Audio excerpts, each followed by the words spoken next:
Story 1. Story 2. My grandma lives alone in an old council house.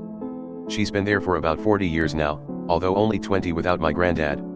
She's not really all there anymore, age is catching up to her. I visit pretty much every week, mostly as a favor to my dad, but I love my gran, so I want to make sure she's okay. Most of my visits are spent just trying to chat to her, get a read on how she's feeling. My dad wants to put her in a home, but she loves her independence, and stubbornness is a family trait. To be honest with you, she's not all that bad. She still cooks herself meals, does the dishes, you know, normal stuff. She's just set a really high bar for herself. It was only a year or so ago she was up a ladder cleaning windows. Anyway, it's pretty easy work. I go over, chat to her for a bit, she watches TV, I go on my phone and then I report into dad at the end of it. He can only make it once a month, so it's peace of mind for him really. I don't want to tell him, but lately she's been getting worse. On my last visit, she seemed fine at first.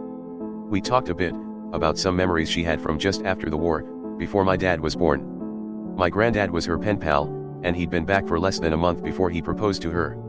It was sweet, but sad. I could tell she missed him. I'd been there a couple of hours, and by her routine she started watching TV, the same soap opera every time. As usual, I went on my phone and just chilled out until it was time to go. I'd been staring down for a while at my phone, but I caught something in the corner of my eye. A little black dot in the corner of the room, on the ceiling. I didn't think anything of it at first, but it kept nagging at my eye, slowly prying my attention away from my phone, and it was growing. I turned my head and saw it, thousands of tiny little black insects, gestating an orb of black in the corner of the ceiling. Writhing over each other, scuttling and jolting as each one traced another's body with its mandibles. "I'm sorry, why are you here?" She'd startled me back to earth. I turned back to her wide-eyed stare, she didn't know me. "Granny, it's me, are you okay?" Her lower jaw bobbed up and down, as if quizzing me to answer her question. "I'm your grandson, I'm here every week," I muttered, or thereabouts. She didn't seem convinced, but I wanted to deal with this infestation, so I turned back to look at the corner of the ceiling. They were gone. "Did you see them?" I asked my grandma. "See who?" She turned back to her show, though somehow she seemed smaller, sunk into her armchair. It's one of those fancy recliner ones, but she never uses it that way. Usually she just sits there, upright, her knees at 90 degrees. Anyway, I'm not ashamed to say I took that as my cue to leave. I checked the ceiling one more time for any signs of cracks, somewhere that many insects could have crawled in and out of so quickly, but there was nothing. Honestly, I brushed it off as a trick of the light. I covered Granny in a blanket and said goodbye. She was so distracted by her show that she didn't even see me off. Look, I've seen my fair share of vermin and infestations before. Forgetful old ladies aren't usually the best at keeping their houses clean and their food tucked away in the pantry, but I couldn't stop thinking about those bugs, if it wasn't just my imagination. So I went back 2 days later. She wasn't expecting me. My usual weekly cadence was off balance, and at first she didn't even come to answer the door. This had happened before. Occasionally if she forgot I was coming, she'd lock up and not let me in. To avoid confusing her, I just told her that's what was happening, that I'd scheduled to come and she'd forgotten. I know it only been 2 days, but I was half expecting to find the entire house infested. Living walls of insects, scraping their way across each other, but nothing that dramatic had happened. In fact, as she led me through the hallway, it occurred to me that the house seemed cleaner than usual. My dad's monthly visit wasn't scheduled for another week or so I wondered if one of my uncles had visited unannounced. "Has someone helped you clean, Granny?" She mumbled, "Oh, no, it was my grandson." I smiled. I think I'd have remembered if I'd cleaned this old dump. She paused for a moment and turned to look at me, the same wide-eyed disbelief that I'd seen a couple of days ago. But then her eyes wandered to my lips and she returned the same smile before turning and leading me into the living room. She wasn't very talkative that day, so I mostly just did my usual checks. Mostly just making sure her bills are paid, that she has enough food, and that none of her valuables are missing. You'd be shocked at the amount of scams that go on against old ladies. Everyone knows the telephone scams, but sometimes people will just come to your door and talk you into handing over jewelry and the like. It's despicable. I sat with her for some time that day, waiting for the insects to come, staring at the corner of the ceiling, but nothing ever came. The week after I was back. The house smelled musty again, and Grandma was ready at the door, expecting me. She wanted to chat, a nice story about when my dad got his head stuck between two metal fence poles at school. They had to call the fire brigade and cut my dad out with a saw. Her eyes light up when she tells stories like this. I can tell they mean a lot to her. When she was done, I did my checks, and got comfy on the sofa. And that was when I saw it again, the little black dot in the corner of my eye. Growing, every few seconds. I turned, quick enough this time to see them pouring from a small crack in the ceiling. Hundreds of thousands of tiny black bodies, doubling every few seconds until they had spread to cover the adjoining wall. The black mass stretched like elastic, growing ever wider and taller. My eyes were locked in. I couldn't look away. "Who are you? Why are you here?" she said. She'd startled me, again. I turned to look at her.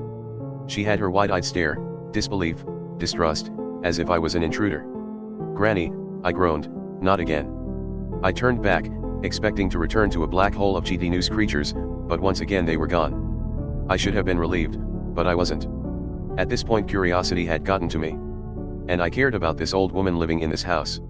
I didn't think I could fix this kind of infestation on my own. I checked my phone. Michael. It was late. I'd been here longer than I'd thought. It was time to leave. Michael. Not my name, but anyway. What do you want now? I'll admit, I was angry. Blankly she stared, with no measure of fondness in her eyes. I might as well have been a stranger. Maybe I was. It's me, your grandson. I'm here every bloody week. I went back the next day. Early. There was no helping it. I figured a quick visit to make sure everything was okay. I hadn't felt comfortable leaving her in that house alone, but I wasn't exactly going to stay all night. She welcomed me in like an old friend, beaming at me with watery eyes and grabbing my hand with her frail, cold, fingers. She led me into the living room and sat me down, going on again about Dad getting his head stuck in the bars. You were just a little boy, such a handful. I ignored her and scanned the ceiling for a crack. I pulled a stepladder from Granny's kitchen. I climbed up, feeling every inch of the stipple ceiling, running my fingers over every bump, but no signs of any cracks or crevices. I slid down the ladder and slammed the wall with my fist, hard. It hurt. I turned to face Granny. She had that same wide-eyed stare, the disbelief, her mouth gagging. Why are you here? She shouted hoarsely, sending her wrinkled voice as far as it could carry. Who are you? You're not my son. I recoil as black insects start to pour from her mouth. You're not my son. With each word they fall in unison, carpeting the floor with their itchy mandibles. You're not my son. She screams violently, spitting insects in my face. They cover me, biting at my skin and drawing blood. I scream and smash my face with my own hands in desperation, trying to clear them off. I struggle over the mirror above her jewelry stand. I am a writhing black mass. I am not her grandson. I am not her son. Story 3. For some background information, I am 21F, living alone. My family lives off in another country and I tend to stick to myself. I huddled towards the subway station after work. A shiver ran down my spine as I felt someone lay their eyes on me. I moved my head to look over my shoulder, and I saw through the enormous crowd, a tall man in an oversized black hoodie glaring at me as if trying to pierce through my mind. Shoving people aside, I ran for the train. I felt everyone's anger grow as I pushed them away. Approaching the train with doors wide open like a gateway, I was ready to enter, but before I could move, the figure laid its hand on me. I froze. His hands were ice cold and clammy. The air left my lungs. There he was right behind me. Paralyzed, my mind raced. The world froze. I regained myself and inched towards the haven of the train. As my second foot made it in the doorway, I felt a wave of relief flush over me. I bolted for a seat. Settling on the blue bench, the world started playing again. Jerking forwards, I felt the train go into motion. Through the window I saw the tall figure fade, as the train left the station. Who was that? Was he actually there? Closing the door to my house, I made my way upstairs. With each step my fear grew, replaying the memory of the man at the station, trying to find a way to describe it. Entering the bathroom, I saw a horrifying sight. I gasped for air. Lost, I felt as if I would collapse on the ground.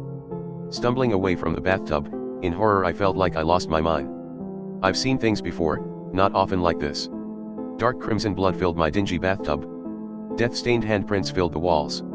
My hand trembled uncontrollably, shivering like a chihuahua. Unbalanced, I stumbled towards the top drawer. Faster than I thought was humanly possible, I swung open the drawer, grabbed a yellow bottle, threw open the lid, as its contents flew everywhere.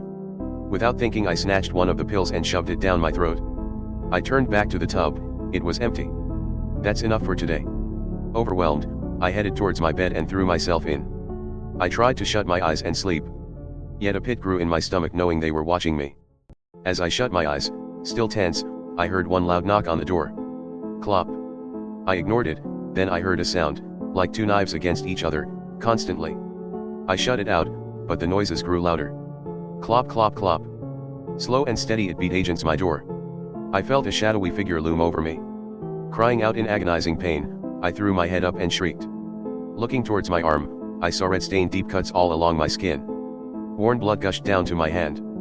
I sat there unable to think, feeling cold and dry as warm blood continuously pooled in my hand. I lay dead in my bed.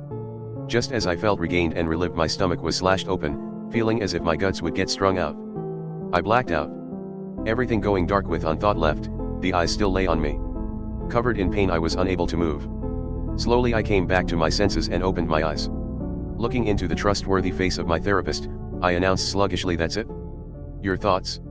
No need to worry, after you came to your senses you saw it was not real. And to confirm it as a fact, you have no cuts or scars," she confidently stated. "It was just your imagination. This is why it's important to remember to take your medication." I told her I agreed, but I always knew she was wrong. I didn't tell her as I knew she would say I was crazy and disagree. I'm not sure what happened, but when I woke up I looked at my arms, not a scratch.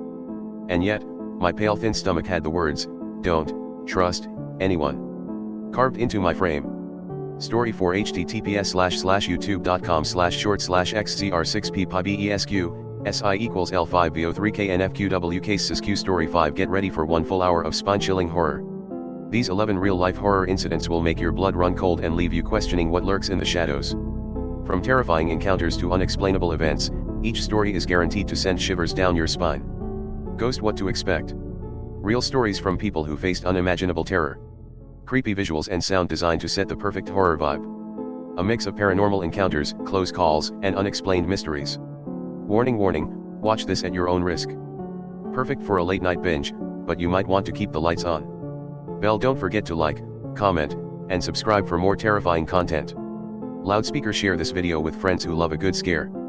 Hashtag horror stories, hashtag true horror, hashtag scary incidents, hashtag creepy stories, hashtag 1 hour of horror, hashtag horror compilation, hashtag chilling encounters. Share your real life incidents and experiences in the comments or email at spectralstories24@gmail.com.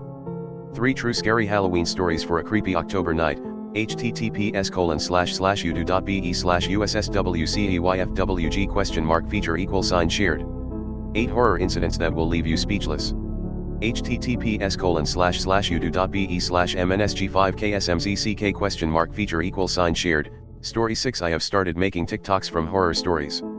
If you would like to watch them, link below, down arrow.